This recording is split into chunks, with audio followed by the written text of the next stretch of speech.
ব্যবস্থা না করে বেআইনিভাবে এইভাবে চিড়িয়াখানা চলা মানে একটা দেশে আইন।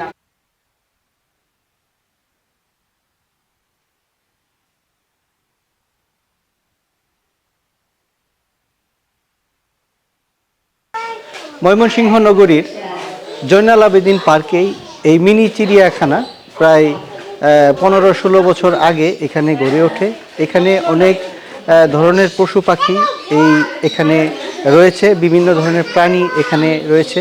বিশেষ করে এখানে দর্শনার্থীদের দুটি প্রাণী ভালুক এখানে তাদের দেখার একটা বিশেষ আগ্রহ থাকে।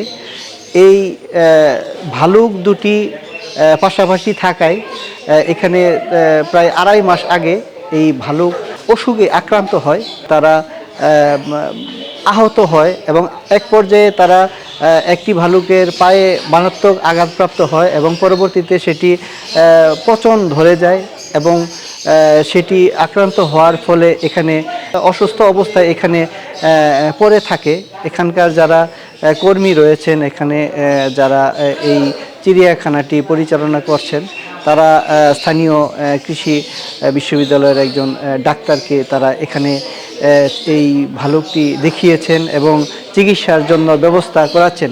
বিশেষ করে এখানে যারা স্থানীয় লোকজন এবং এখানে যারা দর্শনার্থী রয়েছেন তাদের সঙ্গে আমরা কথা বলেছি। তারা একটা বিষয় জানিয়েছেন যে যে জায়গা মধ্যে এই ধরনের পশু পাখিকে রাখার প্রয়োজন সেই জায়গা এখানে তারা দেখতে পায়নি। একেবারেই অনেক ছোট একটি জায়গায় এখানে ভালুকগুলো রাখা হয়েছে।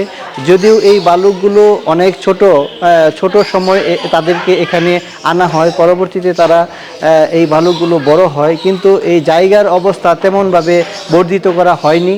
ফলে এই ভালুকগুলো পর্যাপ্ত জায়গার কারণে তারা নিজেদের মধ্যে ঝগড়া বিবাদে লিপ্ত হয়। দুটি ভালুক পাশাপাশি, দুটি ভালুকই অসুস্থ অবস্থায় রয়েছে।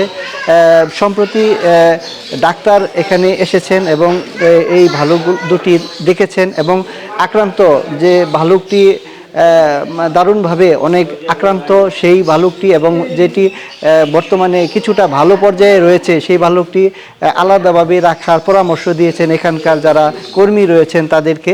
এই ভালুকটি এখানকার স্থানীয় আরও অনেকের সাথেই আমরা কথা বলেছি। তারা একটি বিষয় জানিয়েছেন যে এই ব্যক্তি পর্যায়ে এরকম চিড়িয়াখানা কখনো হয় না এবং এই প্রাণীগুলোকে যদি অবমুক্ত করা হয় তাহলে তারা দ্রুতই তারা বনে জঙ্গলে যদি এই প্রাণীগুলোকে অবমুক্ত করা হয় তাহলে এই প্রাণীগুলো তাদের খাবার এবং বাসস্থান তারা সুন্দরভাবে তারা থাকবে এবং সেখানে তারা বেড়ে উঠবে। এবং এইভাবে অব্যবস্থাপনায় এখানে প্রাণীগুলো রাখাতে অনেক প্রাণী অসুস্থ হয়ে পড়ছে। এখানে শুধু ভালুক নয়, অন্যান্য প্রাণীগুলোর মধ্যেও বেশ অসুস্থ ভাব এখানে লক্ষ্য করা যাচ্ছে। এই ভালুকগুলো যারা দর্শনার্থী রয়েছেন এই ভালুকগুলোর দ্রুত চিকিৎসা করবেন এবং সংশ্লিষ্ট মহল এই ভালুকগুলো যেভাবে সংরক্ষণ করা যায়, যেভাবে এখান থেকে অবমুক্ত করা যায় সেটির ব্যাপারে তারা দাবি করেছেন।